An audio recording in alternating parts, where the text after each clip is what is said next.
الحمد لله رب العالمين والصلاة والسلام على أشرف الأنبياء والمرسلين أما بعد فأعوذ بالله من الشيطان الرجيم من همزه ونفخه ونفثه بسم الله الرحمن الرحيم رب اشرح لي صدري ويسر لي أمري واحلل عقدة من لساني يفقه قولي اللهم انفعنا بما علمتنا وعلمنا ما ينفعنا وزدنا علما فبشر عباد الذين يستمعون القول فيتبعون أحسنه أولئك الذين هداهم الله وأولئك هم أولو الألباب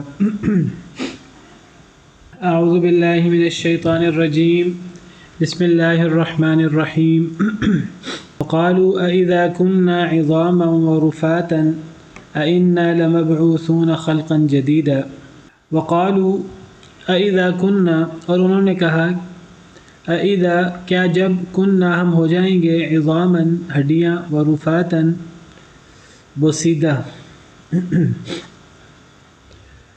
اِنَّا کیا بے شک ہم لمبعوثون البتہ اٹھائے جائیں گے خلقاً جدیدہ نئی تخلیق میں۔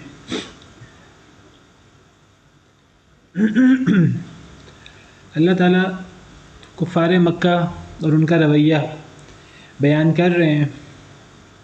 پیچھے ہم نے پڑھا کہ اللہ نے فرمایا کہ جب نبی کریم صلی اللہ علیہ وسلم قرآن پڑھتے ہیں، اللہ کا ذکر کرتے ہیں، تو یہ لوگ اس کو سنتے ہیں آ کر باقاعدہ۔ ان کو قرآن کریم ظاہراً اپنی فصاحت و بلاغت کے اعتبار سے کافی اچھا لگتا ہے، ان کے دل کھنچے جاتے ہیں، لیکن یہ لوگ قرآن کریم کو مانتے نہیں،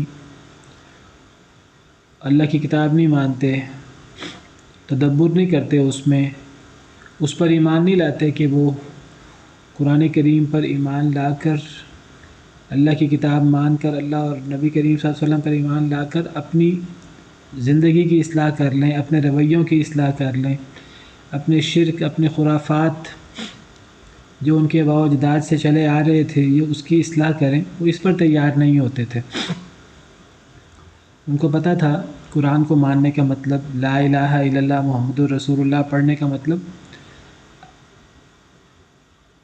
اپنی مرضی چھوڑنا ہے، اللہ کے تابع چلنا ہے، اپنی پوری زندگی یکسر چینج کرنا ہے، اپنی میں نکال کر اللہ کے سامنے، اللہ کے حکم کے سامنے، نبی کریم صلی اللہ علیہ وسلم کے فرمان کے سامنے سر جھکانا ہوگا، سمعنا و اطعنا کہنا ہوگا۔ اس کو ماننے پر تیار نہیں تھے۔ تو قرآن تو سنتے تھے، لیکن اللہ تعالیٰ فرماتے ہیں چونکہ وہ قرآن کو ماننے کو تیار نہیں تھے، قرآن کریم ان کے جن عقائد پر ضرب لگاتا تھا، ان عقائد کی اصلاح کرنے کو تیار نہیں تھے، تو اللہ فرماتے ہیں کہ ہم نے ان کے اور آپ کے درمیان ایک اندیکھا پردہ ہم نے بنا دیا۔ اب ان کے دلوں پر پردہ ہے، ان کے کانوں پر بوجھ ہے، نہ کانوں سے وہ صحیح طریقے سے قرآن کو سن پاتے ہیں، نہ اپنے دلوں سے قرآن کریم پہ غور کر پاتے ہیں۔ ایسا سننا اور ایسا غور کرنا جس سے باقاعدہ وہ ایمان لے آئیں، ان کی اصلاح ہو جائے۔ پھر جب قرآن میں اکیلے اللہ کا ذکر ہوتا ہے، دیگر معبودوں کا رد ہوتا ہے، لا الہ الا اللہ محمد الرسول اللہ، لا الہ الا اللہ، تو باقی سب کی نفی پہلے ہے، بعد میں پھر اللہ کا اس بات ہے، اللہ کے علاوہ کوئی معبود پر حق نہیں، تو بڑی چڑ ہوتی تھی ان کو۔ لیکن اس کے باوجود سننے آ جاتے تھے رات کو، لیکن سرگوشیاں کرتے تھے اور کہتے تھے کہ قرآن تو جادو ہے، محمد صلی اللہ علیہ وسلم یہ جو معجزات پیش کرتے ہیں یہ تو جادو ہے۔ تو اللہ تعالیٰ نبی صلی اللہ علیہ وسلم کو تسلی دیتے ہیں کہ دیکھیے کہ آپ جو اللہ کے جلیل القدر پیغمبر ہیں، تمام نبیوں کے سردار ہیں، نبی جو ہوتے ہیں رسول، وہ جسم اور روح کے اعتبار سے، جسمانی اور روحانی اعتبار سے بہترین شخصیت کے حامل ہوتے ہیں، بہترین عقل و فہم کے حامل ہوتے ہیں، خوبصورت ترین شخصیت خوبصورت ترین سیرت کے حامل ہوتے ہیں، لیکن بدبختوں نے نبی کریم صلی اللہ علیہ وسلم کو جادوگر کبھی کہا، کبھی جادو زدہ کہا، آپ پر کسی نے جادو کر دیا، کبھی مجنون کہا، کبھی کاہن کہا، کبھی کیا اور کبھی کیا۔ تو اللہ تعالیٰ فرماتے ہیں کہ دیکھیے کیسے انہوں نے آپ کے لیے مثالیں پیش کی، یہ گمراہ ہو گئے، یہ سیدھا رستہ نہیں پا سکتے۔ یہی موضوع آگے جاری ہے، کفار اور کفار کا رویہ اور کفار کے برے عقائد اور ان کے اعتراضات اور ان کا جوابات۔ تو اللہ فرماتے ہیں وقالو، اور انہوں نے کہا، کفار مکہ نے، ان کے اعتراضات میں سے ایک بہت بڑا اعتراض اسلام پر، قرآن پر، نبی کریم صلی اللہ علیہ وسلم کی تعلیمات پر، انہوں نے کہا اَإِذَا كُنَّا، کیا جب ہم ہو جائیں گے ہڈیاں، ورفاتاً، اور بوسیدہ، ہم ہڈیاں بن جائیں گے، یعنی جب ہم مر جائیں گے اور مر کر قبر میں جائیں گے، اور قبر میں کچھ عرصے کے بعد یہ گوشت پوست ختم ہو جاتا ہے، کیڑے مکوڑے کھا جاتے ہیں، ہڈیاں بوسیدہ ہو جاتی ہیں، ہڈیاں رہ جاتی ہیں۔ تو انہوں نے کہا کہ جب ہم مر جائیں گے اور مر کر مٹی میں مل جائیں گے اور ہم ہڈیاں ہو جائیں گے، اور بوسیدہ ہڈیاں، وہ ہڈیاں بھی آپس میں جڑی نہیں رہتی، تو جب ہم ہڈیاں ہو جائیں گے اور ریزہ ریزہ اور بوسیدہ، اِنَّا، کیا بے شک ہم، لَمَبْعُوثُونَ، البتہ اٹھائے جائیں گے، خلقاً جدیدہ، ایک نئی تخلیق میں، کیا ان ہڈیاں بننے کے بعد دوبارہ ان ہڈیوں کو جوڑ کر، ان ہڈیوں پہ گوشت پوست چڑھا کر دوبارہ ایک شخصیت بنے گی، دوبارہ روح ہوگی، تو کیا ہمیں نئی تخلیق میں دوبارہ پیدا کیا جائے گا؟ یہ اعتراض ہے، یہ کس چیز پر اعتراض ہے اصل میں؟ یہ اصل میں مرنے کے بعد کی زندگی پر اعتراض ہے، بعث بعد الموت پر اعتراض ہے۔ اور اصل میں یہ اعتراض کس پر ہے؟ یہ اعتراض اصل میں کس پر ہے؟ یہ اللہ تعالیٰ پر۔ یہ اصل میں اللہ تعالیٰ پر، اللہ کی قدرت پر اعتراض ہے، اللہ پر اور اللہ کی قدرت پر اعتراض ہے۔ اور آپ بتائیے کہ اللہ پر اور اللہ کی قدرت پر اعتراض کیا بنتا ہے؟ بن سکتا ہے؟ کبھی بن ہی نہیں سکتا۔ کیوں نہیں بن سکتا؟ عقلی طور پر ہم بات کر رہے ہیں، اللہ پر اعتراض نہیں ہو سکتا، اللہ کی قدرت پر۔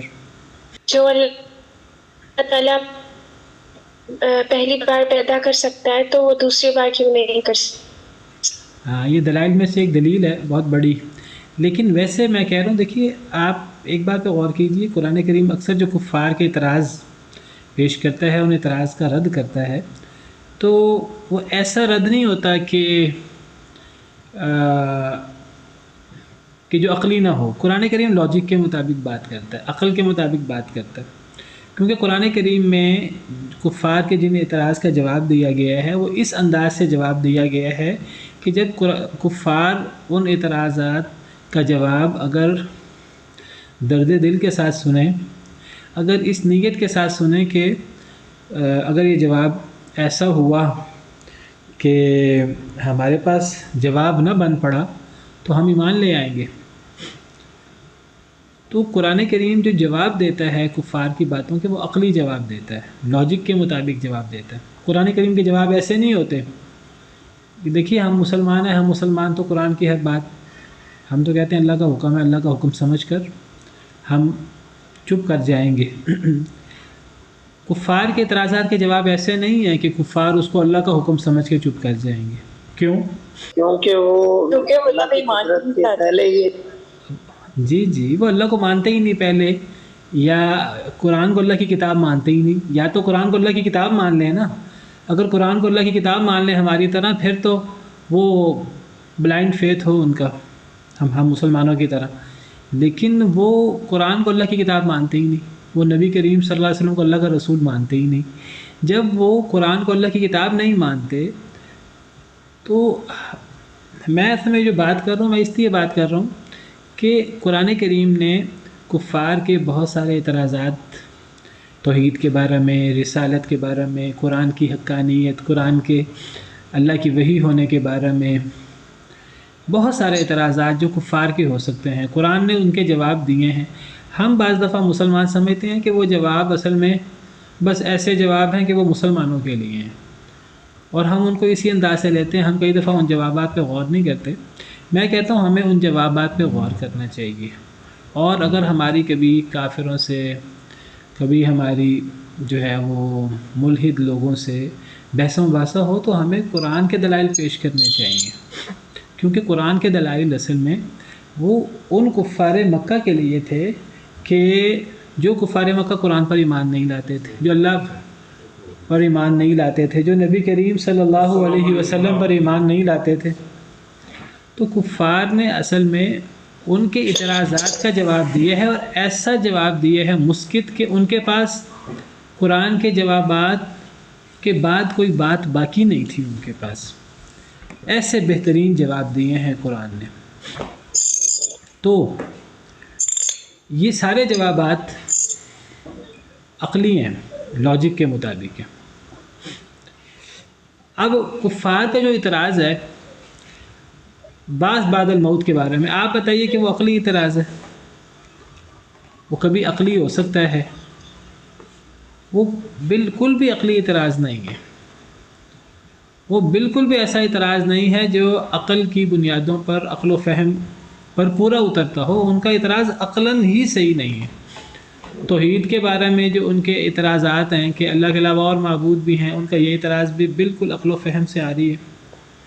نبی صلی اللہ علیہ وسلم کی رسالت پر، قرآن کی حقانیت پر جو ان کے اعتراضات ہیں، اسی طرح بعد الموت کے بارے میں جو ان کے اعتراضات ہیں، اس سارے کے سارے اعتراضات بالکل عقل مت لاجک کے خلاف ہیں۔ اب مثلا ان کا یہی اعتراض کہ جب ہم مر جائیں گے اور جب ہم ہڈیاں اور بوسیدہ ہڈیاں ہو جائیں گے تو کیا ہم دوبارہ پیدا ہوں گے؟ ذرا غور کیجئے کہ کیا یہ ان کا اعتراض عقلاً صحیح اعتراض بنتا ہے؟ اگر نہیں بنتا تو کیوں نہیں بنتا؟ جی خالق اللہ تعالیٰ خالق، ہاں، انہوں نے انسان کو پیدا کیا، تو جو ایک دفعہ بنا سکتا ہے اس کے بھی تو دوبارہ بنانا وہ چیز۔ بہت اچھا جواب ہے۔ اللہ تعالیٰ خالق ہے، یہ پہلے بھی آپ میں سے کسی نے جواب دیا ہے کہ جب اللہ تعالیٰ کو دیکھیں ہم مسلمان تو خالق مانتے ہی ہیں، کافر خالق مانتے ہیں کہ نہیں مانتے؟ مانتے ہیں۔ وہ بھی کافر انہیں اللہ کا معبود مانتے ہیں کہ انہیں یعنی اپنا معبود مانتے ہیں کہ نہیں مانتے؟ مانتے ہیں۔ جب وہ مانتے ہیں کہ پہلی دفعہ اللہ نے پیدا کیا ہے، وہ نہیں کہتے کہ اللہ کسی اور نے پیدا کیا، وہ مانتے ہیں اللہ نے پیدا کیا ہے، تو جب اللہ نے پہلی دفعہ پیدا کیا تو اللہ دوبارہ پیدا کیوں نہیں کر سکتا؟ ٹھیک ہے، اور کوئی؟ کیونکہ خالق ہی کہہ رہا ہے کہ میں دوبارہ زندگی دوں گا، ہاں جی، بنانے والا ہی۔ ہاں جیسے انہوں نے حضرت زکریا کو اللہ تعالیٰ نے کہا کہ پہلے تم کچھ بھی نہیں تھے تو میں نے تم کو پیدا کیا۔ نہیں، میں یہ سوال کر رہا ہوں، یہ ان کا اعتراض ہی کہ جب ہم مر جائیں گے اور ہم بوسیدہ ہڈیاں ہو جائیں گے تو ہمیں زندہ کون کرے گا؟ یہ اعتراض عقل و مت کے خلاف، بالکل خلاف ہے۔ کیوں خلاف ہے؟ میں اس لیے کہ میری آواز آپ کو آن لائن آ رہی ہے؟ استاد محترم، جی استاد محترم، جیسے کہ ہم چیز کاٹ دیتے ہیں، چورا چورا ہو جاتی ہے، پھر ہے نا عدم سے وجود میں، جیسے کہ بیج کی تو صلاحیت نہیں، لیکن اللہ تعالیٰ کی قدرت سے پھر سے عدم سے وجود سے پھر ایک کھیتی سبز و شاداب ہو جاتی ہے۔ ہم ایسے عقلاً دلیل دے سکتے ہیں؟ جی دیکھیے، میں کہتا ہوں یہ اعتراض عقل و فہم کے اعتبار سے بالکل انویلڈ ہے، غلط اعتراض ہے۔ اس لیے غلط اعتراض ہے، دیکھیے یا تو کفار اللہ کو مانتے نہ ہو نا۔ دیکھیے جس طرح ہم اللہ کو مانتے ہیں کہ اللہ ہیں اور اللہ نے زمین و آسمان کو پیدا کیا، مشرکین بھی مانتے ہیں اللہ ہیں اور اللہ نے زمین و آسمان کو پیدا کیا۔ جب ہم یہ مانتے ہیں مسلمان کہ اللہ نے پہلی دفعہ سب انسانوں کو پیدا کیا ہے، تو مشرکین بھی اس بات کو مانتے ہیں۔ اللہ نے قرآن کریم میں کئی دفعہ سوال کیا، وَلَا إِن سَأَلْتَهُم مَّنْ خَلَقَ السَّمَاوَاتِ وَالْأَرْضَ، اے اللہ کے نبی صلی اللہ علیہ وسلم اگر ان سے سوال کریں کہ زمین و آسمان کو پیدا کرنے والا کون ہے، تو یہ جواب سب بیک وقت جواب دیں گے، بیک زبان جواب دیں گے، فوراً جواب دیں گے اللہ۔ کون؟ مشرک بھی اس بات کے قائل ہے، ہم مسلمانوں کی طرح، کہ زمین و آسمان کا خالق اللہ ہے۔ مشرک بھی اس بات کے قائل ہیں کہ انسانوں کا خالق، پہلی دفعہ انسانوں کو پیدا کرنے والا کون ہے؟ اللہ۔ مشرک بھی اللہ کو خالق، مالک، رازق، معبود مانتے ہیں۔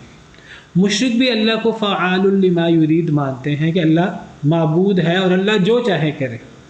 اگر وہ اللہ کے ساتھ شریک بناتے ہیں تو وہ شریکوں کو اللہ سے کم درجہ دیتے ہیں، وہ اللہ کو بڑا درجے والا مانتے ہیں۔ ابھی میں اس شرک پہ بات نہیں کر رہا۔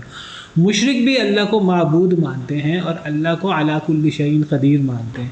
مجھے بتائیے کہ یہ کیسا ان کا اللہ پر ایمان ہے کہ وہ اللہ کو معبود بھی مانے، اللہ کو زمین و آسمان کا خالق بھی مانے، اللہ کو انسانوں کا خالق مانے کہ پہلی دفعہ اللہ نے انسانوں کو پیدا کیا، اللہ کو ان اللہ علی کل شیء قدیر مشرک مانتے ہیں ہماری طرح۔ یہ کیسا تم اللہ کو علی کل شیء قدیر مانتے ہو کہ تم کہتے ہو اللہ دوبارہ پیدا نہیں کر سکتا؟ یہ تو تمہارے ہی قول کا فرق ہے۔ ایک طرف تم کہتے ہو اللہ خالق ہے، پھر خالق وہ جس نے عدم سے ہر شے کو وجود میں لایا، جو عدم سے ہر شے کو، انسان تو پھر چھوٹی مخلوق ہے، زمین و آسمان، اجرام فلکی، سورج، چاند، ستاروں، سب کو وجود میں لانے والا، عدم سے ہر چیز کو بنانے والا، تم مانتے ہو کہ وہ معبود ہے، تم مانتے ہو کہ وہ علی کل شیء قدیر ہے۔ یہ ماننے کے باوجود تم کیسے کہہ دیتے ہو کہ مرنے کے بعد دوبارہ پیدا نہیں کر سکتا؟ صرف اس لیے کہ جی وہ ہڈیاں وہ سیدھا ہو گئی ہیں۔ بھئی جو عدم سے وجود میں لا سکتا ہے، اور انسانوں کو نہیں، انسان تو چھوٹی مخلوق ہے، آسمان، زمین، سورج، چاند، ستارے، اتنی بڑی کائنات، اتنا بہترین سسٹم جو بنا سکتا ہے، مشرک مانتے ہیں اللہ ہر شے پر قادر ہے۔ معبود کے بارے میں یہ کہنا کہ وہ فلاں کام نہیں کر سکتا، یہ معبود کی بنیادی ڈیفینیشن کے خلاف ہے۔ یہ کہنا کہ اللہ یہ کام نہیں کر سکتا، پھر آپ نے اللہ کو اللہ مانا ہی نہیں ہے۔ مشرک بھی اللہ کو اللہ مانتے ہیں، مشرک بھی اللہ کو علی کل شیء قدیر مانتے ہیں۔ تو بتائیے پھر یہ اعتراض بنتا ہی نہیں ہے، عقل و فہم سے بالکل آ رہی ہے یہ اعتراض کہ اللہ سب کچھ تو کر سکتا ہے، بس یہ نہیں کر سکتا۔ بھئی یہ کیوں نہیں کر سکتا جب وہ باقی سب کچھ کر سکتا ہے؟ آسمان بنا سکتا ہے تو یہ کیوں نہیں کر سکتا؟ زمین بنا سکتا ہے تو یہ کیوں نہیں کر سکتا؟ سورج بنا سکتا ہے تو یہ کیوں نہیں کر سکتا؟ چاند بنا سکتا ہے تو یہ کیوں نہیں کر سکتا؟ تمام مخلوقات کو پیدا کر سکتا ہے تو یہ کیوں نہیں کر سکتا؟ جب علی کل شیء قدیر ہے تو یہ کیوں نہیں کر سکتا؟ جب زمین سے فصلیں اور درخت اور سمندر، پہاڑ، شجر، حجر، جب سب کچھ بنا سکتا ہے تو یہ کیوں نہیں کر سکتا؟ جب انسان کو عدم سے وجود میں لا سکتا ہے تو انسان کو انسان کی ہی ہڈیوں سے جو بوسیدہ ہو گئی ہوں ان سے دوبارہ کیوں نہیں ان پہ گوشت چڑھا سکتا؟ تو میں کہتا ہوں یہ اعتراض ان کا بالکل غلط اعتراض ہے، عقل و فہم کے خلاف ہے، اور اللہ اس کا جواب یہی دیتے ہیں۔ اب دیکھیے اللہ کا جواب سنیے۔ تو پہلے ہمیں سمجھنا ہے کہ ان کا اعتراض یہ عقل کے خلاف ہے۔ ہم اس وقت یہ نہیں کہہ رہے کہ آنکھیں بند کر کے قرآن کی بات مانو، قرآن تو عقل کی بات کر رہا ہے اس وقت، کیونکہ کفار سے مخاطب ہے۔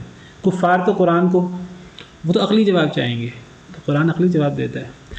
ان کا اعتراض ہے، انہوں نے کہا جی آپ میں سے کسی کا کوئی سوال ہے؟ لیکن بہت سے لوگ اللہ کو استاد محترم ہم یہ کہہ سکتے ہیں اصل میں وہ ماننا ہی نہیں چاہتے، اصل وجہ یعنی انہیں پتہ ہے کہ اگر ہم مانیں تو عمل کرنا پڑے گا۔ بالکل، اصل اس کا جواب یہ ہے، اصل میں وہ یہ جو کہتے ہیں نا اللہ دوبارہ پیدا نہیں کر سکتا، وہ اصل میں وہ خود بھی اس بات کے قائل ہیں اللہ دوبارہ پیدا کر سکتا ہے، وہ اصل میں اس بات کو ماننا نہیں چاہتے۔ اگر یہ مان لیں گے اللہ دوبارہ پیدا کر سکتا ہے، ان کو آخرت پر ایمان لانا پڑے گا، آخرت پر ایمان لانا پڑے گا، ان کو اپنی دنیا کی اصلاح کرنی پڑے گی، دنیا کی اصلاح کرنی پڑے گی کا کیا مطلب ہے؟ قرآن و سنت پہ چلنا پڑے گا، ایمان لانا پڑے گا، ایمان لانے کا کیا مطلب ہے؟ ان کو اپنی منمانی چھوڑنی پڑے گی، اپنے آباء و اجداد کے دین کو چھوڑنا پڑے گا، وہ اس کو نہیں چھوڑنا چاہتے۔ اب سارے بہانے ہیں، اب سارے ان کے عذر ہے، الٹے سیدھے غلط عذر ہے۔ ہاں ایک سوال کیا ہے نعمان صاحب نے، وہ کہتے ہیں بہت سے لوگ اللہ کو خالق نہیں مانتے۔ پہلی بات ہے کہ یہ لوگ آج کے دور کو ایک دفعہ چھوڑ دیں، ہم ایک دفعہ مشرکین مکہ کی بات کرتے ہیں، پھر آج کے دور پہ بھی آ جاتے ہیں۔ تو یہ ملحدین ہمیشہ سے بہت کم تھے، یہ زیادہ نہیں تھے۔ مشرکین مکہ کی اکثریت اللہ کو رب مانتی تھی، اس لیے اللہ تعالیٰ نے قرآن میں پوچھا وَلَئِن سَأَلْتَهُم مَّنْ خَلَقَهُمْ لَيَقُولُنَّ اللَّهُ، اگر آپ ان سے پوچھیں کہ انہیں کس نے پیدا کیا تو یہ کہیں گے اللہ نے۔ ملحدین کو ایک دفعہ چھوڑ دیجئے، جو اللہ کو مانتے ہیں وہ بعد الموت کا انکار کیوں کرتے ہیں؟ ابھی تو اس کی بات کر لیں نعمان صاحب۔ جو اللہ کو مانتے ہیں ان کا تو اعتراض بالکل عقل و فہم کے خلاف ہے نا۔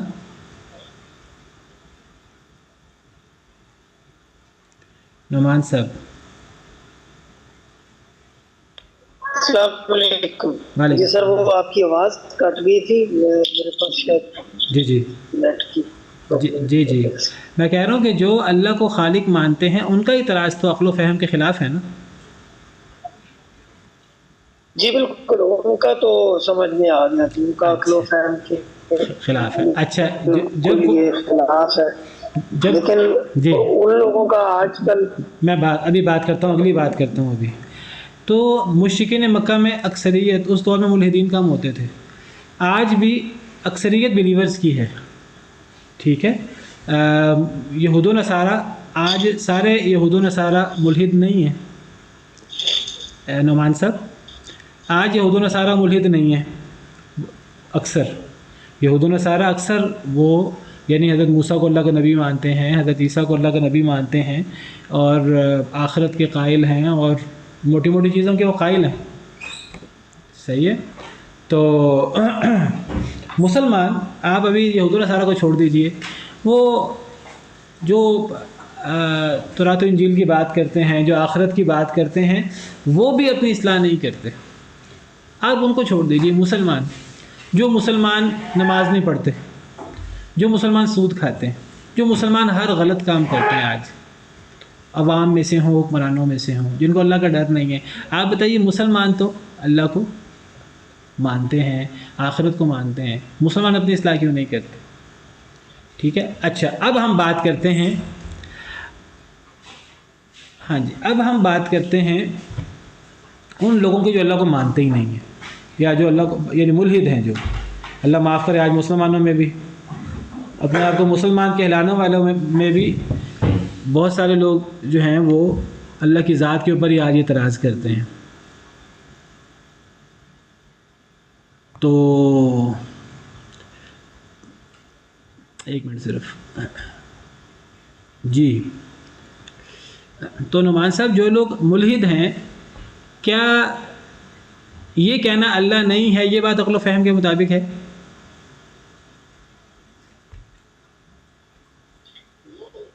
یہ بات بھی بالکل عقل و فہم کے مطابق نہیں ہے. بس اصل میں بات ساری یہ ہے کہ ہم آپ سے یہ نہیں کہتے کہ آپ قرآن کو مانو اور قرآن پر آپ قرآن کے مندرجات پر آنکھیں بند کر کے یقین کر لو. ہم آپ سے عقل و فہم کے مطابق بات کرتے ہیں. ایک بندہ اگر اللہ کو رب مانتا ہے، اللہ کو علی کل شیء قدیر مانتا ہے، تو آخرت پر انکار نہیں بنتا، کسی طور پر نہیں بنتا. چلو اب ایک بندہ کہتا ہے میں اللہ کو مانتا ہی نہیں ہوں، تو ہم کہتے ہیں اللہ کو نہ ماننا کیا یہ عقل و فہم کے مطابق ہے؟ یہ عقل و مت کے خلاف ہے. جس عقل لاجک کی بات آپ کر رہے ہیں اس کے خلاف ہے. آپ کیسے کہہ سکتے ہیں کہ اتنی بڑی کائنات اللہ کے بغیر بن گئی، اتنی بڑی کریشن کریٹر کے بغیر بن گئی؟ آپ دنیا میں کوئی ایسی چیز ثابت کر دیں، چھوٹی سی چیز، ذرہ برابر چیز جو خود بخود بن گئی ہو.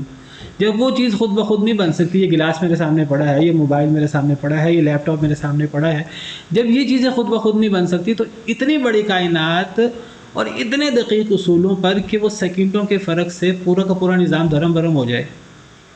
آج سائنس اتنی ترقی کر چکی ہے، اور جو چیزیں ہمیں معلوم ہو چکی ہیں تجربات سے اپنے، کیا یہ ہم عقل و فہم سے تصور کر سکتے ہیں کہ یہ چیزیں اللہ کے بغیر بن گئی ہوں، ایک کریٹر کے بغیر بن گئی ہوں؟ یہ چیز عقل و فہم کے خلاف ہے، صریح خلاف ہے. اب جتنی مرضی آپ بحث کر لیں اس مسئلے پر، کوئی نہ کوئی خالق ہے. عقل اس کا تقاضا کرتی ہے. جو کہ خالق نہیں ہے اس سے بڑا دنیا کا بے وقوف کوئی نہیں. وہ پھر اس کی عقل و فہم تو جانوروں کے برابر بھی نہیں ہے، وہ جانوروں سے بھی گیا گزرا ہے. تو اللہ کو جب کوئی مانے گا کہ ایک ہستی ہے جو سب سے طاقتور ہے، جو پیدا نہیں ہوئی، جو ازل سے ہے اور جو ابد تک رہے گی، جس نے سب چیزوں کو پیدا کیا، یہ ہماری عقل کا تقاضا ہے. تو پھر وہی بات آ جائے گی دوبارہ کہ وہ ہستی جو ایک، چاہے ملحد سے آپ بات کریں، آپ عقل و فہم پر آپ بات کریں، دلیل کی بنا پر بات کریں، عقلی دلیل سے آپ بات کریں کہ جب کوئی اتنا زبردست کریٹر موجود ہے، اتنی زبردست، دیکھیں جتنی بڑی مخلوق ہوگی اتنی خالق کی عظمت پر دلالت کرے گی، جتنی بہترین خلقت ہوگی اتنے بڑے خالق پر وہ دلالت کرے گی. انسان اس کائنات کی مخلوق میں کوئی بڑی مخلوق نہیں ہے، ایک چھوٹی مخلوق ہے، لیکن انسان کی تخلیق جس بہترین انداز میں ہوئی ہے، انسان کے اندر جتنے ہزاروں لاکھوں نشانیاں اللہ نے انسان کے اندر رکھ دی ہیں، انسان کی ایک ایک چیز کے اندر، تو وہ اللہ کتنا عظیم ہوگا۔ اور پھر تو انسان کو چھوڑیے، آپ پھر دیگر مخلوقات کی بات کریں، چھوٹے سے چھوٹی مخلوق کی بات کریں، بڑی سے بڑی مخلوق کی بات کریں، ہمارے عقل و فہم وہ جواب دے جاتے ہیں۔ اتنے لمبے لمبے فاصلے ہیں۔ اگر آپ بڑائی کی بات کریں یا چھوٹی چیز چھوٹی ہونے کی بات کریں، اب تو نینو ٹیکنالوجی آ چکی، اتنی چھوٹی چیزیں ہیں وہ ہم تصور نہیں کر سکتے۔ اتنی چھوٹی چیز کے اندر بھی اتنے ہی سسٹم موجود ہیں جو بڑی چیزوں کے اندر موجود ہیں۔ پھر اگر آپ بڑائی میں آئیں تو کتنی بڑی چیزیں موجود ہیں، کائنات کی وسعت ہی کتنی زیادہ ہے۔ تو جتنی عظیم چیز ہوگی اتنے بڑے خالق پر دلالت کرے گی۔ جب خالق اتنا بڑا ہے، اور وہ عقل کا تقاضا یہ ہے کہ وہ خالق علی کل شیء قدیر ہے، پھر وہی بات آ گئی، آرگومنٹ آ گیا، جب وہ علی کل شیء قدیر ہے، جب اس نے زمین و آسمان ہر چیز کو بنا لیا تو دوبارہ کیوں نہیں بنا سکتا؟ آپ یہ کہیں کہ اللہ بنا تو سکتا ہے، لیکن ہمیں کیسے پتہ لگا اللہ بنائے گا؟ پھر سمجھ آتی ہے بات۔ اگر آپ یہ کہیں کہ جس اللہ نے پہلی مرتبہ بنایا ہے وہ دوبارہ بنانا چاہے تو بنا سکتا ہے، لیکن اللہ نے کہا ہی نہیں میں بناؤں گا، اس پر آپ بات کریں تو ایک الگ بات ہے۔ وہ یہ نہیں کہتے مشرکین۔ جب نبی اپنے آپ کو دلائل و براہین کے ذریعے اللہ کا نبی ثابت کر دیتے ہیں، معجزات کے ذریعے اللہ کا نبی ثابت کر دیتے ہیں، اور نبی یہ ثابت کر دیتے ہیں معجزات کے ذریعے کہ میں اللہ کا نبی ہوں، مجھے اللہ نے چنا ہے، اور اللہ کو تو مشرکین پہلے ہی مانتے ہیں۔ پھر وہ نبی اللہ کی طرف سے اللہ کے میسیجز اب پہنچاتے ہیں، تو پھر مشرکین کفار وہ اللہ کے ان پیغامات پر عقلی اعتراض کرتے ہیں، تو ان عقلی اعتراض کا جواب پھر عقل سے دیا جا سکتا ہے۔ تو بہرحال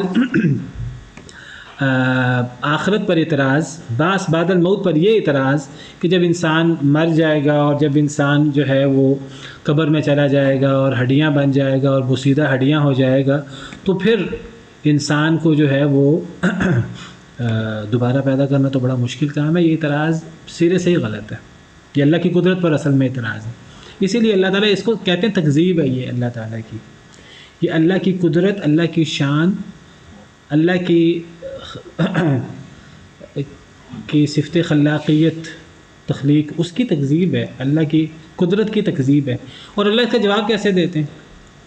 اکثر آپ قرآن کریم پڑھیں تو اللہ تعالیٰ اس کا جواب اپنی قدرت پیش کر کے، اپنی عظیم الشان تخلیق پیش کر کے، اپنی کارگزاری پیش کر کے اللہ تعالیٰ اس کا جواب دیتے ہیں اکثر، اور پھر دیگر جواب ہیں وہ بھی ہم پڑھتے ہیں۔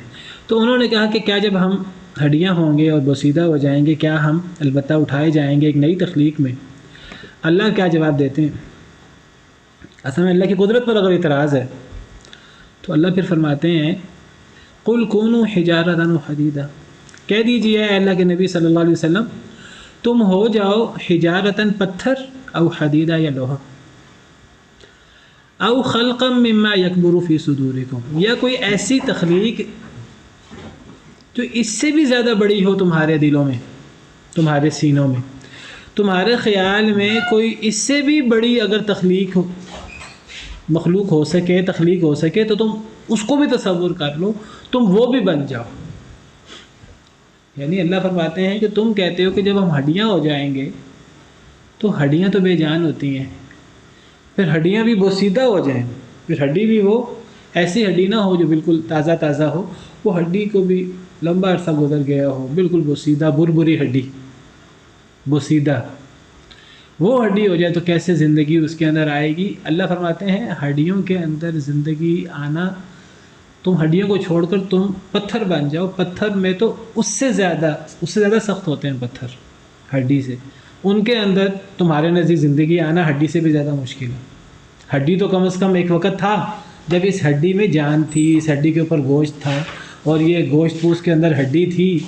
پتھر کے اندر تو کبھی بھی جان نہیں رہی، ان معیارات کے مطابق جو دنیا میں ہمارے معیارات ہیں، پتھر میں تو کبھی بھی جان نہیں رہی، نہ پہلے۔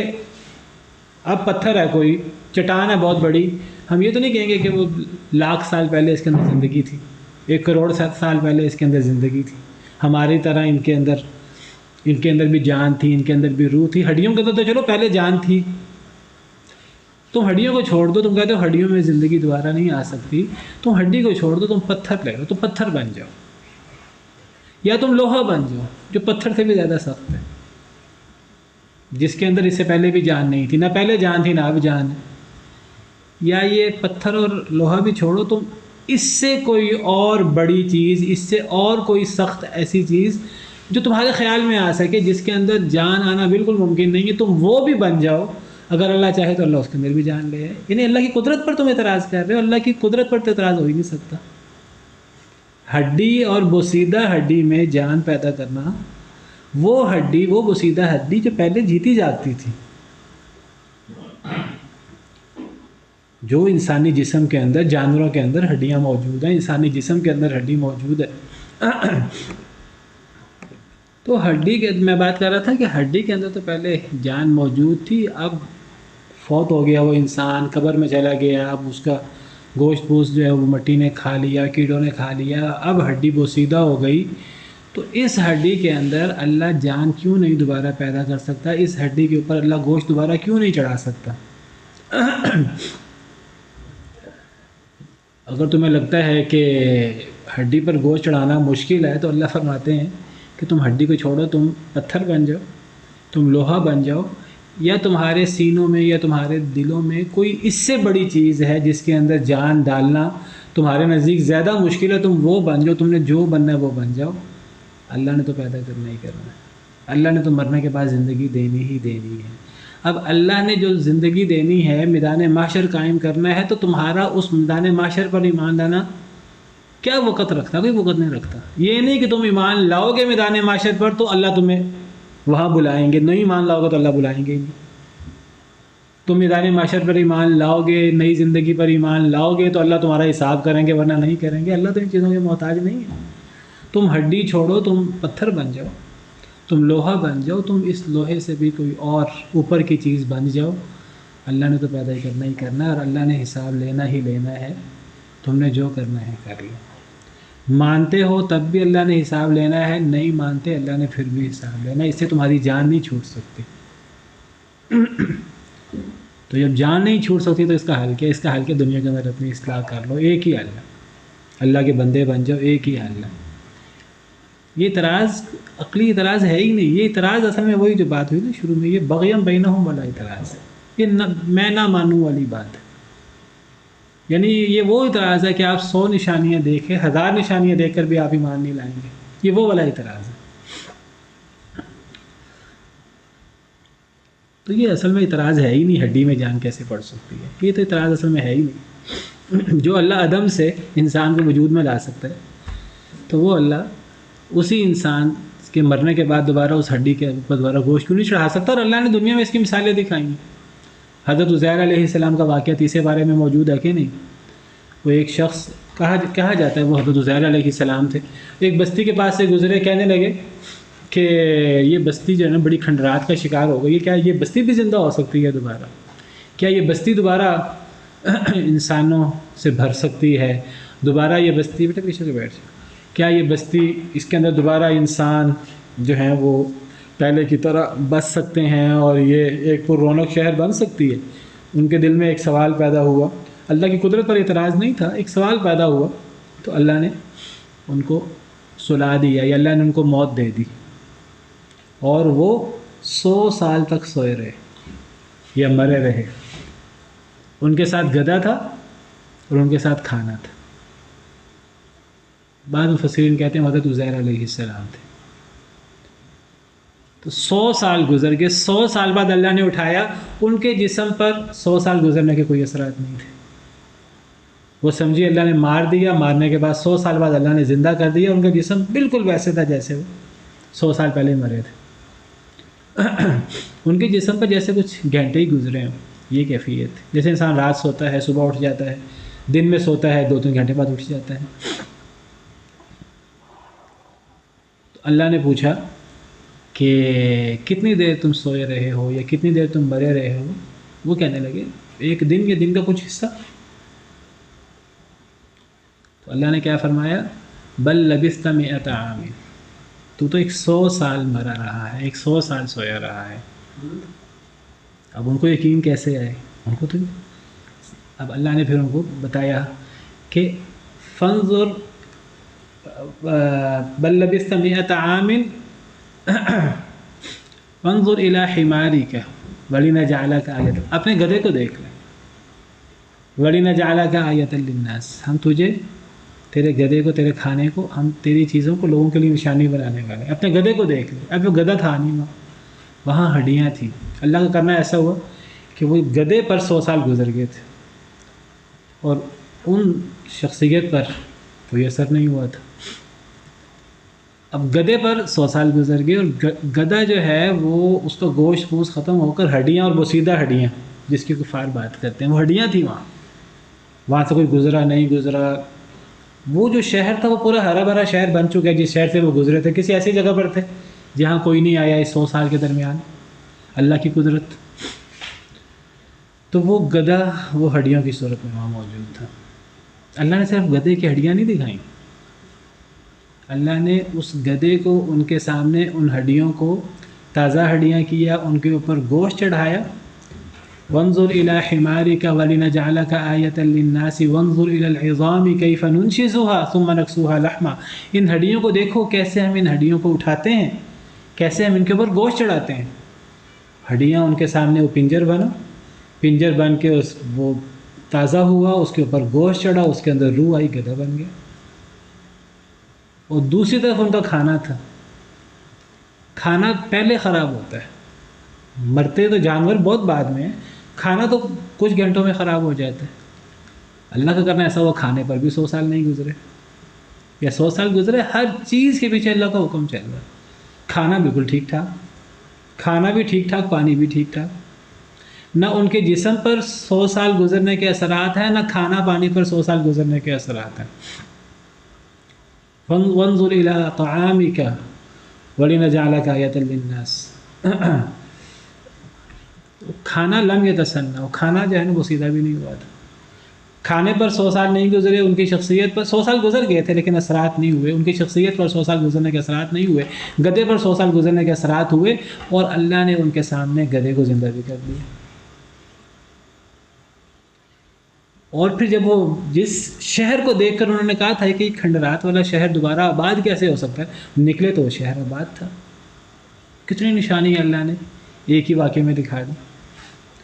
ہم نہیں دیکھتے کہ یہ مٹی جو ہے وہ بنجر ہوتی ہے، زمین کیسے بارش ہوتی ہے اور وہ شہر زندہ ہو جاتا ہے، فصل زندہ ہو جاتی ہے، کیسے زمین کے اندر جیسے حرکت پیدا ہو رہی ہے، جیسے روح ہوتی ہے زمین کے اندر، ایسے ایک پورا کھیت جو ہے، ایک پورا باغ لہلہاتا وجود میں آ جاتا ہے۔ یہ اللہ کی بڑی بڑی قدرتیں ہیں، اور اللہ کی قدرتیں دکھاتے ہیں۔ صرف یہ فصل اور یہ باغ یہ نہیں، اللہ نے باقاعدہ مردہ لوگوں کو زندہ کر کے دکھایا ہے۔ وہ 70 لوگوں نے کہا ہم اللہ کو دیکھنا چاہتے ہیں، وہ مر گئے، پھر اللہ نے زندہ کیا انہیں۔ سورہ بقرہ میں تو 5 واقعات ہیں اس کے بارے میں۔ ان کو چھوڑیں، یہ تو آپ کہیں گے تو بعض مخصوص واقعات ہیں جو چند لوگوں نے دیکھے۔ ہم میں سے ہر شخص مرنے کے بعد زندہ ہوتا ہے،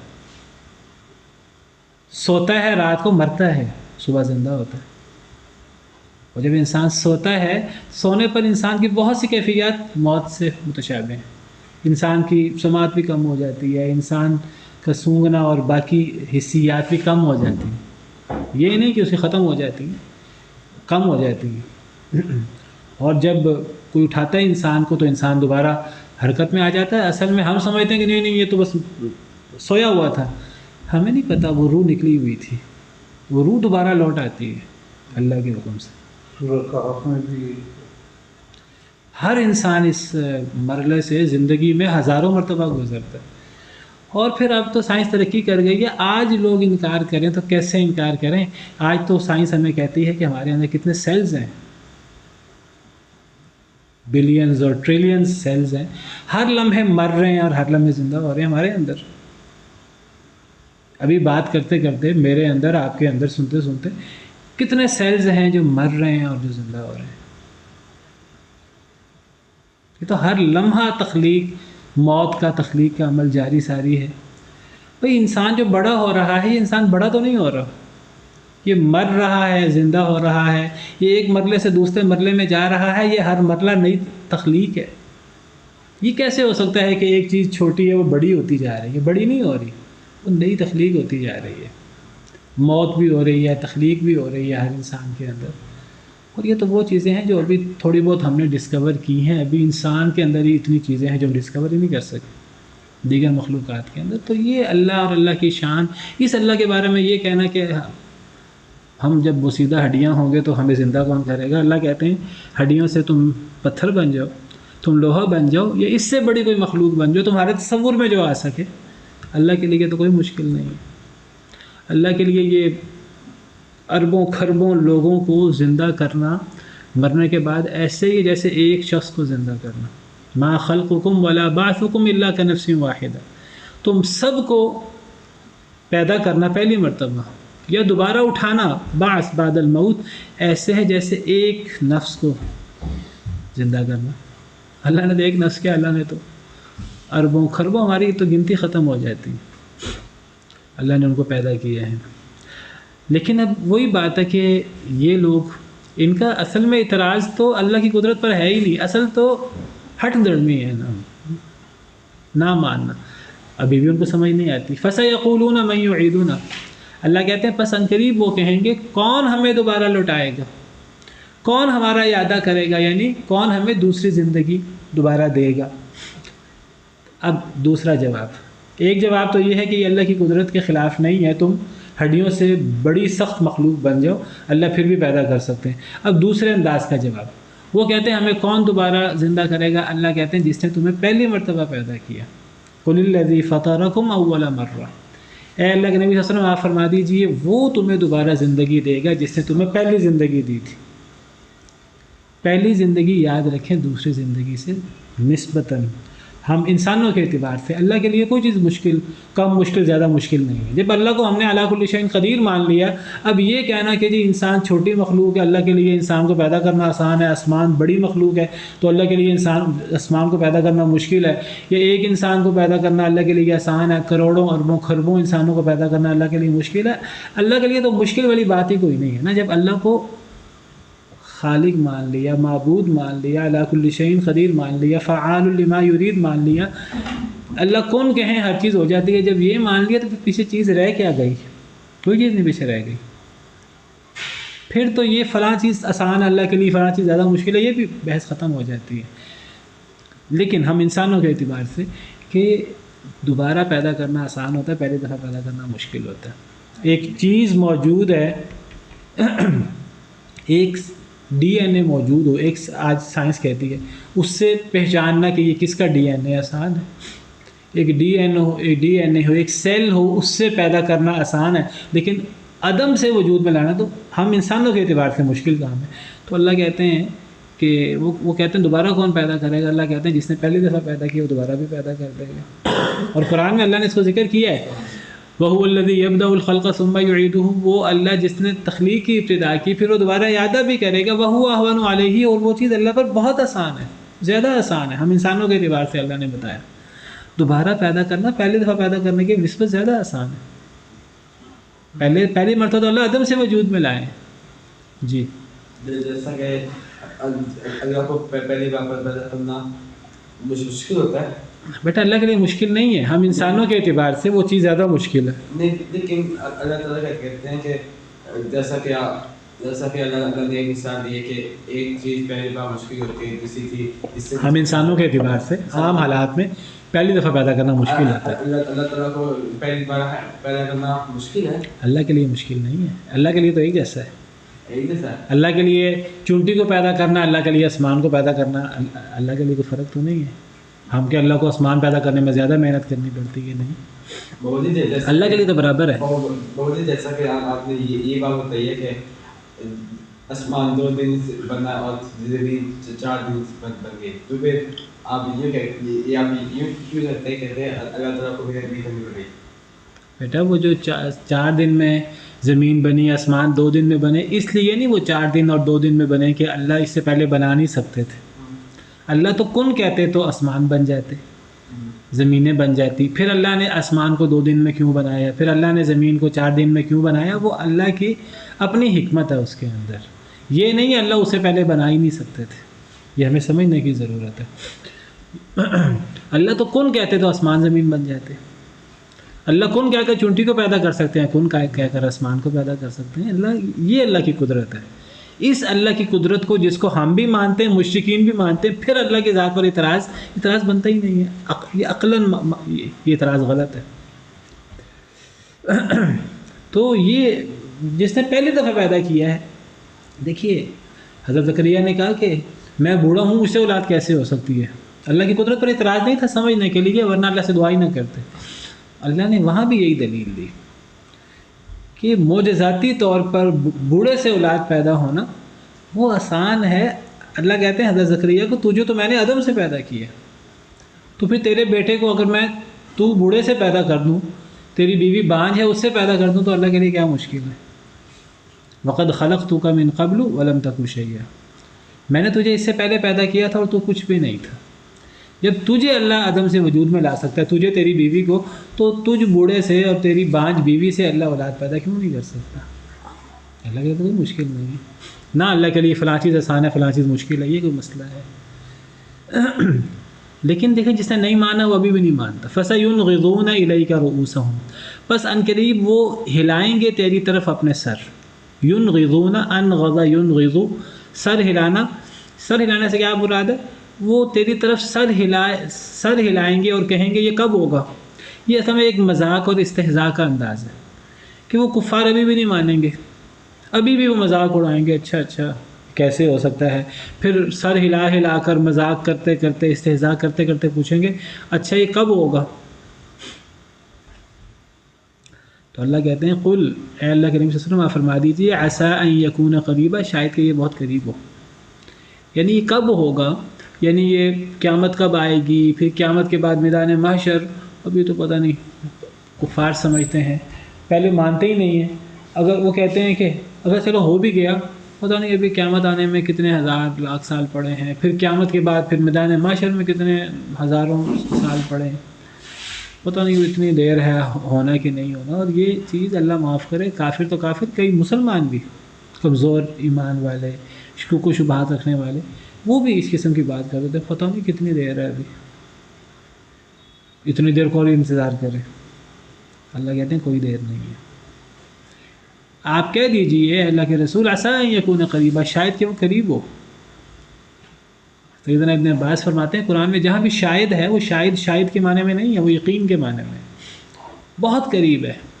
پھر وہی سوال، اگر اتنی قریب ہے تو 1500 سال تو گزر چکے ہیں ان آیات کو اترے ہوئے، تو کیا مطلب ہم اس کا کریں گے؟ پھر قیامت قریب ہے، ابھی تو 1500 سال گزر چکے ہیں ان آیات کو اترے ہوئے، ابھی تک قیامت نہیں آئی، اور ابھی حضرت دجال نے آنا ہے، حضرت عیسیٰ نے آنا ہے، ابھی اور نشانیوں نے آنا ہے، پھر قیامت آنی ہے، پھر قیامت کے بعد میدان محشر، پتہ نہیں ابھی کتنے سال ہیں۔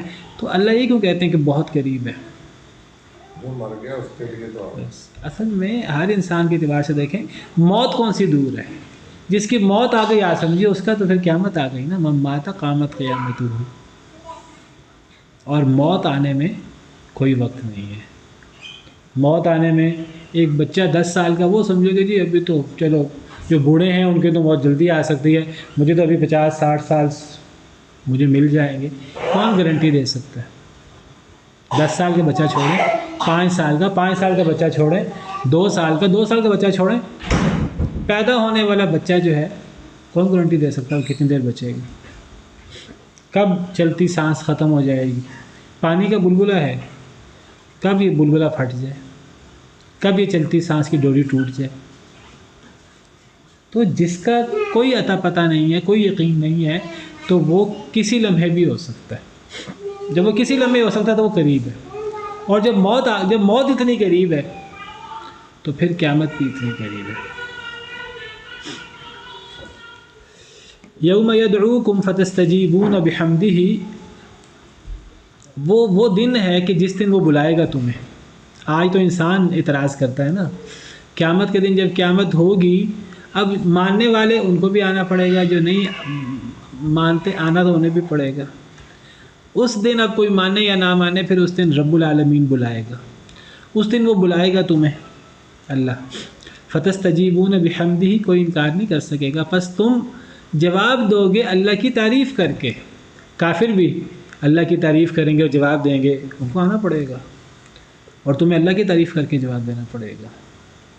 دنیا میں تم مانتے ہو تب بھی، نہیں مانتے تو پھر بھی، تب اللہ کی تعریف کر کے تمہیں آنا پڑے گا، جواب دینا پڑے گا۔ لوگ یہ نہیں کہ پیچھے رہیں گے، دوڑ دوڑ کر لوگ قبر سے نکلیں گے تو دوڑ کر میدان محشر پہنچیں گے۔ قرآن کہتا ہے یوم یخرجون من الاجداث سراعا کانہم الی نصب یوفضون، اس دن وہ اپنی قبروں سے تیزی سے نکلیں گے جیسے کہ وہ دنیا میں اپنے بت قدوں کی طرف اور اپنے جہاں ان کے بت نصب ہوتے تھے وہاں دوڑ کر جاتے تھے، بڑے شوق کے ساتھ، بڑے جذبے کے ساتھ، اس طرح وہ دوڑ کر میدان معاشر پہنچیں گے۔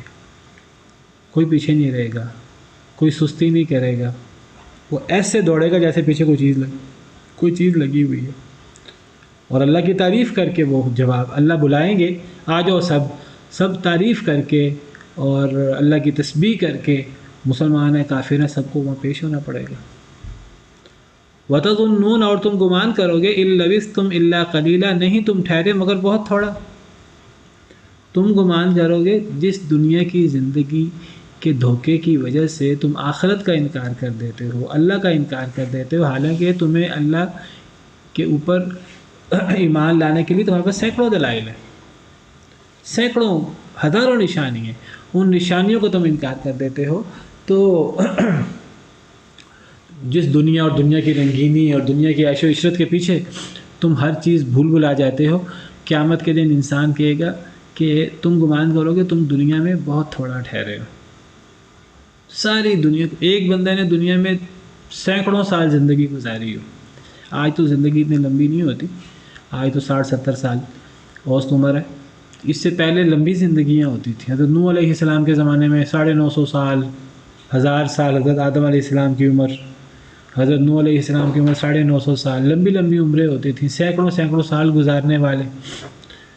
آخرت کو پہنچیں گے تو آخرت پہنچ کر تصور کریں گے دنیا میں تھوڑا رہے ہیں۔ کتنا تھوڑا؟ کچھ دن، سمجھیں گے کچھ دن ہی رہے ہیں، بلکہ دن بھی چھوڑیں، دنیا میں سینکڑوں سال گزارنے والے، ہزاروں سال گزارنے والے سمجھیں گے کہ ایک دن بھی پورا نہیں ٹھہرے۔ قرآن کہتا ہے سورہ نازعات میں اللہ تعالیٰ فرماتے ہیں کأنہم یوم یرونہا لم یلبثوا الا عشیۃ او ضحاہا، گویا کہ جب وہ قیامت کو دیکھ لیں گے، آگ کو دیکھ لیں گے، اللہ کے عذاب کو اپنے سامنے، تو کیا خیال کریں گے؟ لم یلبثوا الا عشیۃ او ضحاہا، وہ دنیا میں انہوں نے نئی زندگی گزاری مگر شام کا کچھ حصہ، او ضحاہا یا چاشت کے وقت کا کچھ حصہ، چاشت کے وقت کا کچھ گھنٹے، کچھ حصہ، چاشت کا پورا وقت نہیں، چاشت کا کچھ وقت، 2 گھنٹے، کوئی 1-1.5 گھنٹہ، 2 گھنٹے، لوگ سمجھیں کہ اتنی کو زندگی گزاری ہے، یا شام کا کچھ حصہ، عشیہ۔ ایک آیت میں تو اللہ فرماتے ہیں وَيَوْمَ تَقُومُ السَّاعَةُ يُقْسِمُ الْمُجْرِمُونَ مَا لَبِثُوا غَيْرَ سَاعَةٍ، جس دن قیامت قائم ہوگی تو مجرم قسم اٹھائیں گے، قسم اٹھا کر کہیں گے ہم تو دنیا میں ایک گھڑی سے زیادہ رہے ہی نہیں، مَا لَبِثُوا غَيْرَ سَاعَةٍ، ایک گھڑی، ایک پل برابر بھی ہم، یعنی وہ زندگی جس کے پیچھے ہم آخرت تباہ کر دیتے ہیں، اپنی ہمیشہ کی زندگی، اس زندگی کی حیثیت کفار کے سامنے جہنم میں جانے سے پہلے واضح ہو جائے گی، میدان محشر کی ہولناکی دیکھ کر واضح ہو جائے گی، اور وہ قسم اٹھا کر کہیں گے ہم تو دنیا میں ایک پل سے زیادہ رہے نہیں، تو اس ایک پل کے لیے ساری اپنی زندگی تباہ کر دی، اپنی ساری آخرت تباہ کر دی، اپنی دنیا تباہ کر دی، اپنی آخرت تباہ کر دی، اللہ کو ناراض کر دیا، جو ہماری زندگی کا اصل مقصد تھا، سب سے بڑا مقصد تھا۔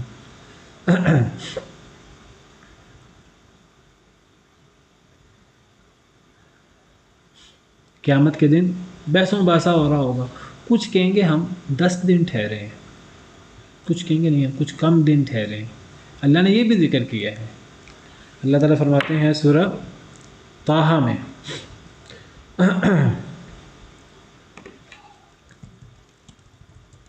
إِن لَبِثْتُمْ إِلَّا عَشْرًا.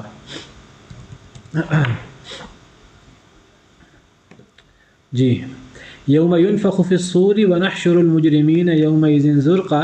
جس دن سور میں پھونکا جائے گا، میدان محشر کی بات ہو رہی ہے، ہم اکٹھا کریں گے مجرمین کو اس دن نیلی آنکھوں میں. نیلی آنکھوں سے کیا مراد ہے؟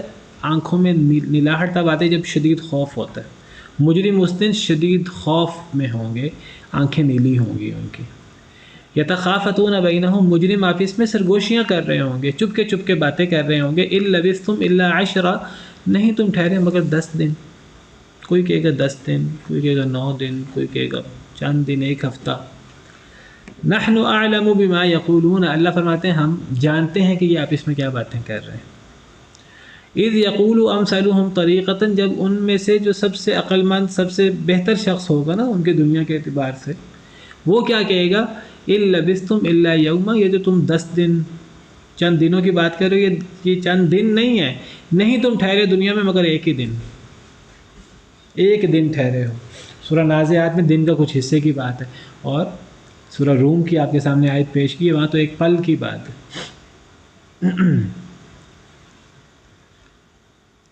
تو یہ چند دن بھی نہیں ہے، یہ ایک دن بھی نہیں ہے، یہ ایک دن کے کچھ حصہ بھی نہیں ہے، یہ پل کے برابر ہی ہے. اس پل کے پیچھے انسان جو ہے نا، وہ اب اس نے اپنی ہمیشہ کی زندگی تباہ کرنی ہے کہ اس نے کامیاب بنانی ہے، یہ انسان نے غور کرنا ہے، اور یہی انسان کی عقل مندی ہے، بیوقوفی ہے، تو جس کا انسان نے جائزہ لینا ہے. اسی پہ بس کرتے ہیں. سبحان ربک رب العزت عما یصفون وسلام علی المرسلین والحمد للہ رب العالمین.